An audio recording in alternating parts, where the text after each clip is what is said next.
जय हिंद मित्रांनो, तुम्ही बघत आहात माझं चॅनल स्ट्रेट ड्राईव्हच्या आपल्या या सगळ्या परिवारामध्ये आपलं सहर्ष परत एकदा स्वागत आहे।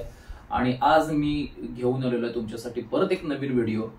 माझी तुम्हाला अशी प्रेमळ विनंती आहे की तुम्ही जास्तीत जास्त माझं चॅनल लाईक करा, सबस्क्राईब करा आणि माझे जास्तीत जास्त व्हिडिओ जे आहेत तर ते शेअर करत राहा, पुढे पाठवत राहा, जेणेकरून हे जे काही हिंदुत्वाचे विचार आहेत, जे काही देशभक्तीपर विचार आहेत हे घराघरात आणि मनामनामध्ये पोहोचवावे। मित्रांनो, आज आहे 21 फेब्रुवारी। औरंगजेब जो आहे तर तो आदल्या दिवशी म्हणजे 20 फेब्रुवारीला सर्वसाधारणतः औरंगजेब हा या जगातनं कायमचा गेला। तर त्याच्या दुसऱ्या दिवशी आपण हा व्हिडिओ करतोय। तर व्हिडिओचं औचित्य याच्यासाठी साधलेलं आहे की संपूर्ण महाराष्ट्रभर काय पूर्णपणे देशभरामध्ये एका चित्रपटाची चर्चा चालू आहे। तो चित्रपट आहे छावा।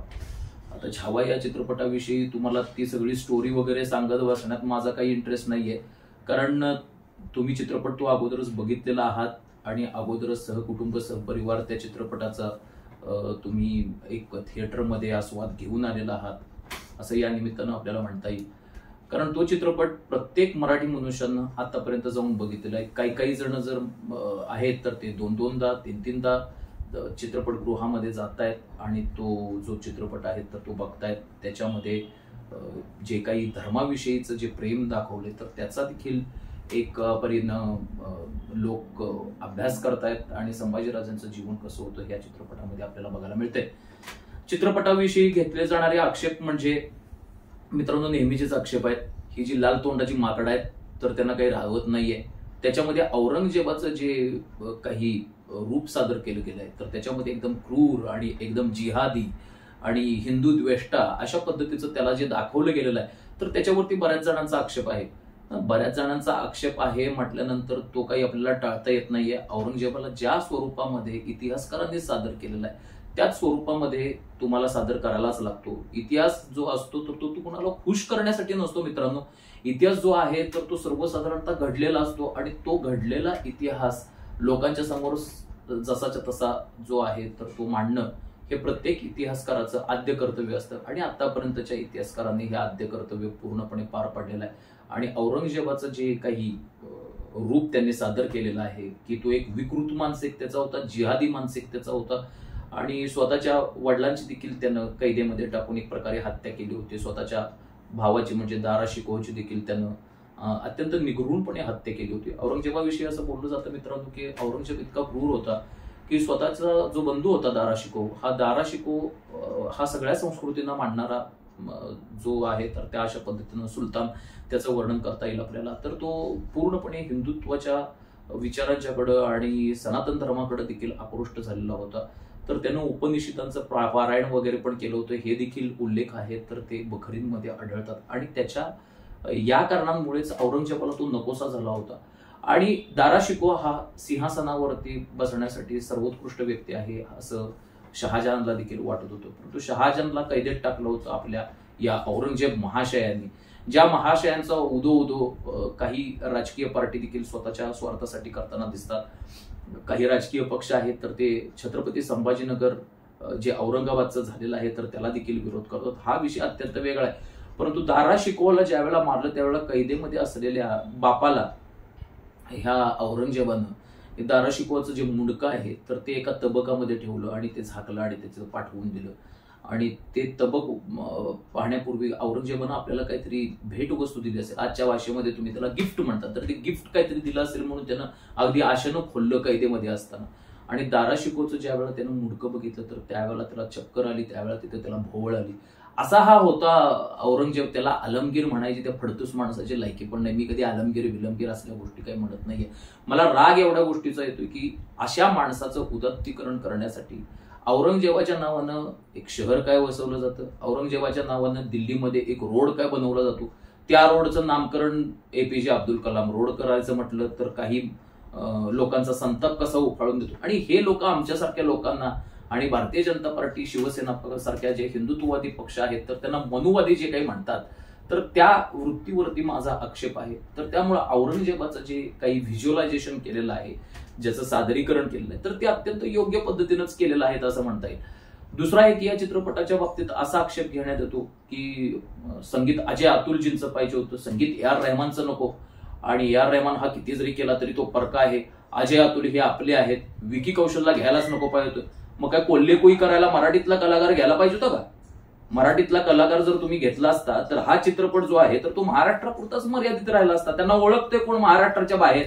विकी कौशल हा जो असा कलाकार आहे की तो बी टाउनचा एक प्रतिथयश कलाकार आहे. आज कॅटरीना कैफ बरोबर त्याचं लग्न किंवा उरी चित्रपट मधला त्याचा अभिनय, या सगळ्या गोष्टी ज्या आहेत तर त्या आंतरराष्ट्रीय पातळीपर्यंत चर्चेला गेलेल्या आहेत. त्यामुळे विकी कौशलला ज्या पद्धतीनं दिग्दर्शकांना हाताळलेला आहे आणि ज्या पद्धतीनं त्यानं तो औरंगजेबासमोर अभिनय सादर केलेला आहे तर त्याला शब्दामध्ये वर्णन करता येत नाही. विकी कौशल हा संभाजी महाराजांची भूमिका त्यानं केलेली आहे म्हणण्यापेक्षा ती भूमिका तो अक्षरशः जगलेली आहे असं म्हणता येईल. त्यामुळे विकी कौशलच्या ज्या बाबतीत मी असल्या फडतूस मतांना बिलकुल किंमत देत नाहीये. आता राहिला प्रश्न ए आर रेहमानचा. माझा वैयक्तिक जो आवडता संगीतकार आहे तर ते खचितच अजय अतुलजी आहेत. अजय अतुलजींचं संगीत जे आहे तर ते मला खूप आवडतं. सैराट चित्रपटाला त्यांनी ज्या पद्धतीनं संगीत दिलेलं आहे तर ते केवळ रमणीय आणि अतुलनीय अशा पद्धतीचं त्यांचं संगीत आहे आणि पूर्णपणे मराठमोळा बाज जो असतो तर तो अजय अतुलजींच्या संगीताला असतो.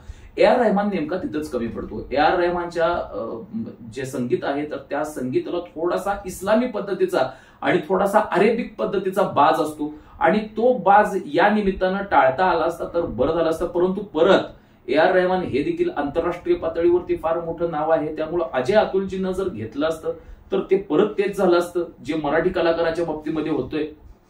तर ही या कोल्हेकोई लोकांची थांबायची काही लक्षणं नाही आहेत. या चित्रपटावरती आक्षेपासापासून घेतला जातो की चित्रपटामध्ये फक्त हिंसा आणि हिंसाच आहे. संभाजी महाराजांनी 127 लढाया लढलेल्या आहेत आणि 127 लढायांमध्ये त्यांनी पराभवच पत्करलेला नाहीये. मग त्यांच्या जीवनामध्ये लढाया, युद्ध, हिंसा याच्या पलीकडे काय होतं? संभाजी महाराज जे आहे तर ते उच्च विद्या विभूषित असं व्यक्तिमत्व होतं, परंतु त्यांच्या वाट्याला जे काही आहेत तर ते पोर्तुगीज आहेत, इंग्रज आहेत, आदिलशाह आहे, निजामशाही आहे, कुतुबशाही आहे आणि दस्तूर खुद्द औरंगजेब आहे.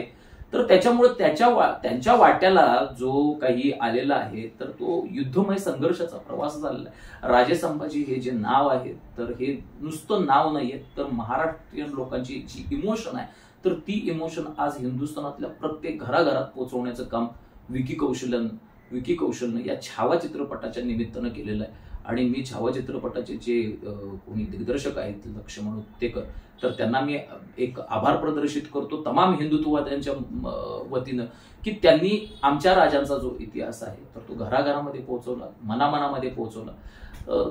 विकी कौशल आणि ए आर रेहमान यांच्याबद्दल सांगताना मला ह्या सगळ्या मतांचा मी उल्लेख केलेलाच आहे. ए आर रेहमानच्या बद्दल मला असं आणखी सांगता येईल की खरोखर ए आर रेहमानचा जो त्या चित्रपटामधला समावेश आहे तर तो टाळला असता तर खरोखरच बरं झालं असतं. अजय अतुलजींना घेतलं असतं तरी पण ते खरोखर बरं झालं असतं. परंतु त्या निर्णयामुळे फारसं काही साध्य झालेलं नाहीये. चित्रपट जो आहे तर त्याच्या मूळ गाभ्यावरती काही परिणाम झालेला नाहीये. मूळ जो चित्रपटाचा जो टच आहे तो कुठं हरवून जात नाही. चित्रपट एका लयबद्ध रीतीनं प्रवास करत राहतो आणि उत्तरार्धामध्ये म्हणजे इंटरव्हल नंतर चित्रपट हा पूर्णपणे वेगवान दाखवलेला आहे मित्रांनो. आणि परत एकदा मी सांगतो की उत्तरार्धानंतर जे संभाजी महाराजांना पकडलं जातं, संभाजी राजेंची ज्या पद्धतीनं अवहेलना केली जाते, ह्या सगळ्या बाबी ज्या आहेत तर त्या डोळ्यामध्ये अश्रू आणणारे आहेत. संभाजीराजेंचे आणि येसुबाईंचे जे काही डायलॉग्स आहेत त्यांची डायलॉग डिलिव्हरी आहे तर ती प्रचंड प्रमाणामध्ये मनाशी भेटणारी आहे. विशेष करून माता भगिनींच्या डोळ्यातून देखील अश्रू सोडल्याशिवाय ही डायलॉग डिलिव्हरी राहत नाही. आणि त्याच्यामुळं ह्या चित्रपटाचं जो सादरीकरण आहे तर ते इतकं सुंदर रीतीनं करण्यात आलेलं आहे. या चित्रपटानं जो शॉट द्यायचा आहे तर तो शॉट मात्र दिग्दर्शकांना आपल्या पद्धतीनं दिलेला आहे की औरंगजेब महाशय हे केवढे क्रूर होते. औरंगजेब जे उदत्तीकरण केलं जातं औरंगजेबाचं की औरंगजेबानं बघा संभाजीराजेंना त्यांनी मारलं परंतु त्याच्यानंतर येसुबाईंना आणि शाहूराजेंना त्यांनी मात्र पदरी तसंच ठेवलं. ते का ठेवलं त्याची कारणं ह्या मंडळींना माहिती नसतात.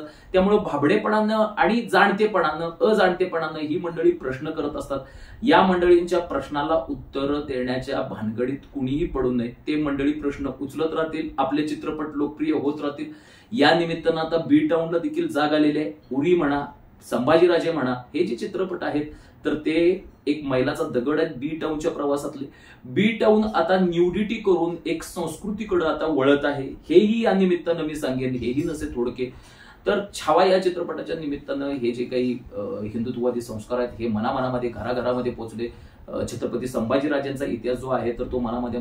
आता आपण गणूजी आणि कान्होजी शिर्के यांच्याविषयीच थोडंसं बोलू. गणूजी आणि कान्होजी शिर्के यांना गद्दार म्हणून दाखवलेलं आहे. आता काही जण म्हणतात गणूजी कान्होजी गद्दार नव्हते, काही जण म्हणतात अनाजी पंत गद्दार होते. आता अनाजी पंताचे जे अनुयायी आहेत किंवा त्यांचे जे वारसदार आहेत तर ते म्हणतात अनाजी पंत गद्दार नव्हते, गणोजी कान्होजी गद्दार होते.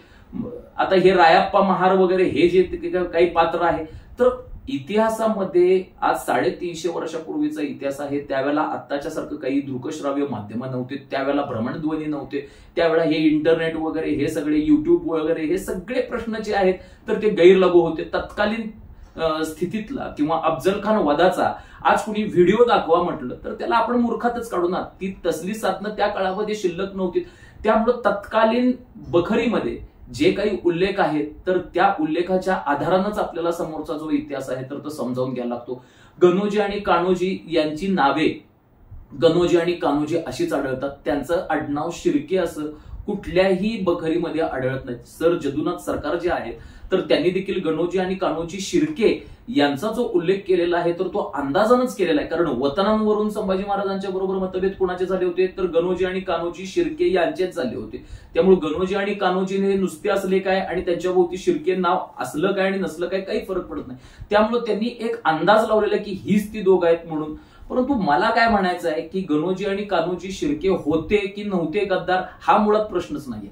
अनाजी पंत हे होते की नव्हते गद्दार हा मुळात प्रश्न नाहीये. रायप्पा महार नावाची व्यक्ती खरोखर अस्तित्वात होती की नव्हती हा मुळात काही प्रश्न गैरलागू आहे. मी काही इतिहास संशोधक नाहीये, परंतु इतिहास संशोधकांनी या बाबींचा अभ्यास करावा. ही रायप्पा महार नावाचं हे पात्र जे ऐकलेलं आहे तर त्या अलीकडच्याच कालावधीमध्ये मला ऐकायला मिळालेलं आहे. आता काही एक राजकीय नेते तर त्यांनी मध्ये असा देखील उल्लेख केला होता की रायगडचं जे नाव आहे तर ते रायप्पा महार वरून ठेवलं. तर त्यांच्याच धर्मबंधूंनी आणि त्यांच्याच बंधूंनी त्यांचं तोंड फोडलं होतं. त्यावेळेला ते कुठं माफी मागून शांत झाले. तर असा जो चुकीचा इतिहास बिंबवला जातो. आपण काही इतिहास संशोधक नाहीये, मी स्वतः कधी कुठल्या बखरीचं वाचन केलेलं नाहीये, त्यामुळे त्याच्यावरती मी भाष्य करणार नाही. अनाजी पंत, गणोजी शिर्के, कान्होजी शिर्के, रायप्पा महार हे पूर्णपणे ऐतिहासिक विषय आहेत. त्याच्यामध्ये आपण खोलात पडायची काही गरज नाही. आपण एक मायबाप प्रेक्षक आहोत, सर्वसामान्य प्रेक्षक आहोत. परंतु आपण या निमित्तानं कुठला संदेश घ्यायचा आहे की हे जे मुघल आहेत या मुघलांचे जे वंशज आहेत तर ते वंशज जर क्रूर झाले तर त्यांची क्रूरता कुठपर्यंत जाते आणि ते लोक धर्मासाठी काहीही मागचा पुढचा विचार करत नाहीत. ही जिहादी आतंकवादी लोक आहेत. या जिहादी आतंकवाद्यांनी मध्ये देखील आपल्या हिंदुस्थानाच्या लोकांची आर्मी इंडियन आर्मीच्या लोकांची शीर कलम करून पलीकडे नेली होती आणि त्यांचे मृतदेह पूर्णपणे छिन्न विच्छिन्न करून टाकले होते. या असल्यांचं जे प्रत्युत्तर आहे तर त्यांना धर्म लढाईनं प्रत्युत्तर देता येत नाही. त्यांनी आमची प्रेत छिन्न विच्छिन्न केली, आम्ही त्यांची प्रेत मात्र पाकिस्तानचा झेंडा त्याच्यावरती लपेटून देत होतो मनमोहन सिंगच्या काळावधीमध्ये.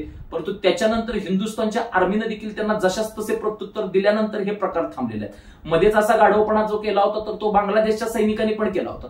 ज्या वेळेला हिंदुस्थानच्या आर्मीच्या सैनिकांनी त्यांना त्यांच्या पद्धतीनं प्रत्युत्तर दिलं त्यावेळेला तो त्यांचा वेडेपणा थांबलेला आहे. तर हे जिहादी आतंकवादी जे आहेत तर त्यांना त्यांच्या समजल अशा भाषेमध्ये शॉट द्यायला लागतो. त्यांनी जे काही कृत्य केलं ते कृत्य त्यांच्या घरामध्ये जर जाऊन तुम्ही केलं तर त्यांना त्या कृत्याची एक अमानुषता कळते की आपण जे वागतोय तर ते बरोबर आहे की नाही चुकीचं आहे हे त्यावेळेला त्यांना कळतं. ज्या वेळेला हिंदुस्थानचे आर्मीचे सैनिक त्यांच्या घरामध्ये घुसतात आणि त्यांच्या मृतदेहाची त्यांच्याच पद्धतीनं विल्हेवाट लावतात. तर मला एवढंच म्हणायचं मित्रांनो की अनाजी पंत की गणोजी शिर्के याच्या भानगडीमध्ये पडू नका. औरंगजेबावरचा जो फोकस आहे तो ही पुरोगामी मंडळी काढून टाकण्यासाठी, औरंगजेबाचं क्रौरत्व जे आहे कृष्णकृत्य आहे तर ते लपवून ठेवण्यासाठी गणोजी की कान्होजी की अनाजी पंत गद्दार या असल्या भ्रामक समजुतीमध्ये तुम्हाला गुंतवून ठेवतील. तर माझ्या मते मूळ विषय हाच आहे की कोणी गद्दार झालं याला महत्व नाहीये माझ्या दृष्टिकोनातून. महाराज ज्या वेळेला औरंगजेबाच्या हातामध्ये पडले, ज्या वेळेला सिकंदरच्या हातामध्ये पुरू पडला तर त्यावेळेला सिकंदरनं त्याला प्रश्न विचारला होता की तुला कसे वागवावे. तर त्यावेळेला पुरूनं त्याला उत्तर दिलं होतं की एका राजानं राजासारखं वागव मला. तर त्यावेळेला अलेक्झांडर सिकंदरनं पुरूला पूर्णपणे सगळं राज्य त्याचं जे हिसकावून घेतलं होतं ते पूर्णपणे त्याला त्याच्या उत्तरावरती खुश होऊन बक्षीस देऊन टाकलं. तर तो राजा कुठं आणि हा औरंगजेब राजा कुठं. तर हे जे काही आहे हे टेक होम मेसेजेस जे काही आहेत तर ते या चित्रपटाच्या निमित्तानं आपण घराघरात नेऊया. उद्या जर जिहादी आतंकवादी जर शिरजोर झाले तर ते कुठच्या थराला जाऊ शकतात ते आपल्या घरात घुसून काही करू शकतात, आपल्या बायका पोरांची कत्तल करू शकतात आणि काय काय करू शकतात हे तुम्ही बांगलादेशमध्ये बघितलेलंच आहे. तर माझ्या मते छावा चित्रपटाचा जो संदेश आहे तर तो या निमित्तानं हाच आहे. हे पुरोगामी काही पाष्कळ बडबड करू देत. मला या निमित्तानं एवढंच म्हणायचं आहे की औरंगजेब याच्या नावाचं एक देखील शहर या हिंदुस्थानात नको पाहिजे.